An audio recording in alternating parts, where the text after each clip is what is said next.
রাতে ঘুমানোর সময় পরিহিত বাসি কাপড় কি ফজর নামাজে পড়া যাবে? চুল বিক্রি করলে কি গুনাহ হবে? কথা বলার ক্ষেত্রে যদি হঠাৎ কোনো ভুল করে মিথ্যা কথা বলে ফেলি, একটু পরে মনে পড়ার পর যদি সত্য কথাটা বলি, সেক্ষেত্রে কি গুনাহ হবে? প্রতিবেশী কাউকে পরকীয়া লিপ্ত দেখলে করণীয় কি? মানুষের দ্বারা কষ্ট পেলে, যার দ্বারা কষ্ট পেল, তাকে কি অভিশাপ দেওয়া যায়? ইসলাম এ বিষয়ে কি বলে? কেউ যদি শৌচাগারে মৃত্যুবরণ করে কিন্তু সে ইমানদার ছিল, তাহলে কি শৌচাগার তার মৃত্যু খারাপ কিছু নির্দেশ করে? মাটির ঘরে গোবর দিয়ে লেপা হয়, ওই ঘরে কি নামাজ হবে? আমাদের মাটির ঘর, নামাজ না হলে করণীয় কি? আমার সামর্থ্য হলে নিজে আগে হজ করব নাকি বাবা মাকে আগে হজ করানো জরুরি? ছোট ভাই এক মেয়ের প্রেমে পড়েছে, তাকে বারবার ফেরানোর পরও ফেরে না, তার কারণে আমি অপমানিত হচ্ছে, সে কথা শোনে না, এক্ষেত্রে তার সাথে সম্পর্ক ছিন্ন করা যাবে কিনা? অসুস্থতার কারণে রোজা রাখতে না পারলে তার বিধান কি? আমি যদি কোনো খ্রিস্টান ব্যক্তির হয়ে ভিডিও এডিটিং করে কাজ করি, তা জায়েজ হবে কিনা? আপনি কি কারণ? আমি পরিপূর্ণভাবে ইসলামকে জানতে, বুঝতে এবং উপলব্ধি করতে চাই, করণীয় কি? 25 বছর আগে একটা নির্দিষ্ট পরিমাণ টাকা মানত ছিল, এখন যদি পরিশোধ করতে চাই, তাহলে কি সেই পরিমাণ টাকা দিলে হবে নাকি বাড়তি টাকা দেওয়ার প্রয়োজন আছে? সাদমান আপনি লিখেছেন, আমার সামর্থ্য হলে নিজে আগে হজ করব নাকি বাবা মাকে আগে হজ করানো জরুরি? আপনি সামর্থ্য হলে আপনার উপর হজ করা আবশ্যক, বা আমার যদি সামর্থ্যবান না থাকেন, তাহলে সেক্ষেত্রে আপনার টাকায় তাদেরকে হজ করানোটা তখন নফল হবে, অর্থাৎ দ্বিতীয় কাজ হবে, প্রথম কাজ হবে আপনার নিজের হজ করা। মেহেদি হাসান লিখেছেন, 20-25 বছর আগে একটা নির্দিষ্ট পরিমাণ টাকা মানত ছিল, এখন যদি পরিশোধ করতে চাই, তাহলে কি সেই পরিমাণ টাকা দিলে হবে নাকি বাড়তি টাকা দেওয়ার প্রয়োজন আছে? যে টাকা মানত ছিল 20-25 বছর আগে, ঠিক সে টাকাই আপনাকে দিতে হবে, নতুন বাড়তি কোনো টাকা দেওয়ার প্রয়োজন নেই। নিজাম জান্নাত লিখেছেন, রাতে ঘুমানোর সময় পরিহিত বাসি কাপড় কি ফজর নামাজে পড়া যাবে? যাবে, কোনো অসুবিধা নেই। আপনি ঘুমন্ত অবস্থায় যে পোশাক ছিল, ওই পোশাকে ফজর নামাজ পড়তে কোনো অসুবিধা নেই।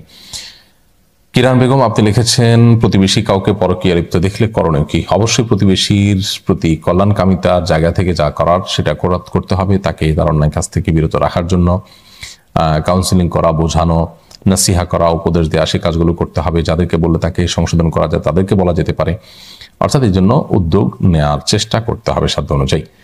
খায়রুল ইসলাম আপনি লিখেছেন, আমি পরিপূর্ণভাবে ইসলামকে জানতে, বুঝতে এবং উপলব্ধি করতে চাই, করণীয় কি? ভাই খায়রুল ইসলাম, ইসলামকে পরিপূর্ণভাবে জানতে, বুঝতে এবং উপলব্ধি করতে ইসলাম সম্পর্কে আপনার জানার চেষ্টা করতে হবে। কোরআন এবং হাদিস এর জ্ঞান আপনি অর্জন করবেন, ইসলামের মৌলিক এবং বেসিক বিষয়গুলো জানার চেষ্টা করবেন। এই জন্য ডক্টর খন্দকার আব্দুল্লাহ জাহির রহমানুল্লাহর বইগুলো আপনাকে অনেক বেশি সাহায্য করবে। আর অনেক গুরুত্বপূর্ণ বই আছে, সেগুলো আপনি পড়তে পারেন। আবুল বাশার লিখেছেন, ছোট ভাই এক মেয়ের প্রেমে পড়েছে, তাকে বারবার ফেরানোর পরও ফেরে না, তার কারণে আমি অপমানিত হচ্ছে, সে কথা শোনে না, এক্ষেত্রে তার সাথে সম্পর্ক ছিন্ন করা যাবে কিনা? আপনি অভিমান করে সম্পর্ক ছিন্ন করলে যদি তাকে সংশোধনের পথে আনা যায়, তো অবশ্যই সেটা করবেন। যদি সেটা সম্ভাবনা না থাকে, বরং আরো নষ্ট হয়ে যায়, তাহলে বরং আপনি সম্পর্ক রেখে তার সাথে তাকে সংশোধন করার চেষ্টা করবেন। আর নিজের ইজ্জত রক্ষার জন্য যদি দূরত্ব বজায় রাখতে চান, সেই সুযোগ অবশ্যই আছে। অ্যাঞ্জেল প্রিয়া এর থেকে আপনি লিখেছেন, মাটির ঘরে গোবর দিয়ে লেপা হয়, ওই ঘরে কি নামাজ হবে? আমাদের মাটির ঘর, নামাজ না হলে করণীয় কি? মাটির ঘরে যদি গোবর দিয়ে লেপা হয়, তো সন্দেহভাবে সেটি নাপাক, কিন্তু তার উপর যদি আপনি জায়নামাজ বা বিছানা ইত্যাদি বিছিয়ে নামাজ পড়েন, তাহলে নামাজ আদায় হয়ে যাবে। কিন্তু মাটির ঘরের ভেতরে অবশ্যই গোবর দিয়ে লেপনের এই কাজটি সঠিক কাজ নয়। বিশেষ করে এটি নাপাক মুসলমানের ঘর, নামাজ পড়া ছাড়াও সেটা পাক থাকা উচিত। যদিও শুকনা গোবর শুকিয়ে যায় যখন, তখন সেটা শরীরে লাগলে, কাপড় লাগলে নাপাক হয়ে যাবে না, যদি এটার দুর্গন্ধ ইত্যাদি আলামত না চলে আসে। তারপরও এই নাপাক এর মিশ্রণ, এটা গ্রহণযোগ্য বা ভালো কোনো কিছু নয়, বিশেষ করে বাসাবাড়িতে। অতএব বাসাবাড়িকে যে পবিত্র রাখা কাম্য, সেই জায়গা থেকে এটা না করা উচিত। ইভা ইসলাম লিখেছেন, চুল বিক্রি করলে কি গুনাহ হবে? চুল বিক্রি করা গুনাহ হবে, কারণ হলো চুল এটা শরীরের অংশ।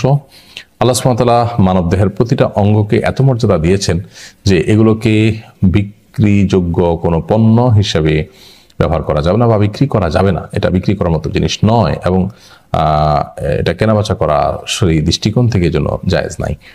একজন মুসলিম তার শরীরের কোনো অংশ কারোর কাছে বিক্রি করবেন না। যদি কাউকে দান করার প্রয়োজন হয়, সেটা তিনি দান করতে পারেন, সেটা সওয়াবের কারণ হতে পারে, ভিন্ন বিষয়।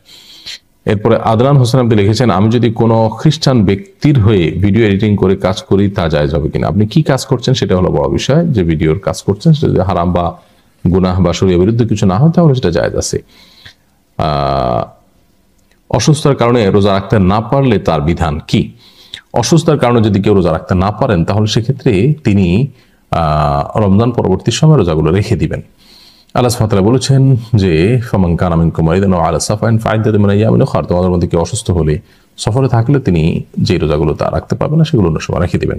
তবে অসুস্থতা এরকম হলে তখনই তিনি রোজা না রেখে থাকার সুযোগ আছে বা পরবর্তীতে রাখার সুযোগ আছে, যদি অসুস্থতা সেই পর্যায়ের হয় যে তিনি এই অসুস্থতার মধ্যে রোজা রাখতে গেলে তার প্রাণহানি হতে পারে, শরীরের বড় ধরনের কোনো সমস্যা তৈরি হতে পারে, এরকম হলে তখন তার জন্য এই সুযোগ আছে। সামান্য ঠুনকো অজুহাতে একটু কষ্ট হলেই আমি রোজা ভেঙে ফেলবো, সেই সুযোগ কিন্তু নেই। অর্থাৎ এটা যখন অসহনীয় হয়ে যাবে তখন রোজা ভাঙা যাবে। আর অসুস্থতা যদি স্থায়ী হয় তাহলে সেক্ষেত্রে তিনি পরবর্তীতেও রোজা রাখার সুযোগ নেই, কারণ অসুস্থতা স্থায়ী, দীর্ঘ বার্ধক্যজনিত অসুস্থতা জাতীয়। তাহলে সেক্ষেত্রে তিনি প্রত্যেকটা রোজার জন্য একটা করে ফিদিয়া দিয়ে দিবেন, 30টার জন্য 30টা ফিদিয়া গরিব মানুষকে দিয়ে দিবেন, ফিতরা দিয়ে দিবেন, ইনশাআল্লাহ তাতে আদায় হয়ে যাবে। আজিম আহমেদ আপনি লিখেছেন, কেউ যদি শৌচাগারে মৃত্যুবরণ করে কিন্তু সে ইমানদার ছিল, তাহলে কি শৌচাগার তার মৃত্যু খারাপ কিছু নির্দেশ করে? শৌচাগারে মৃত্যুবরণ করলেই সে লোকটা বেঈমান এমন কোনো কথা নেই।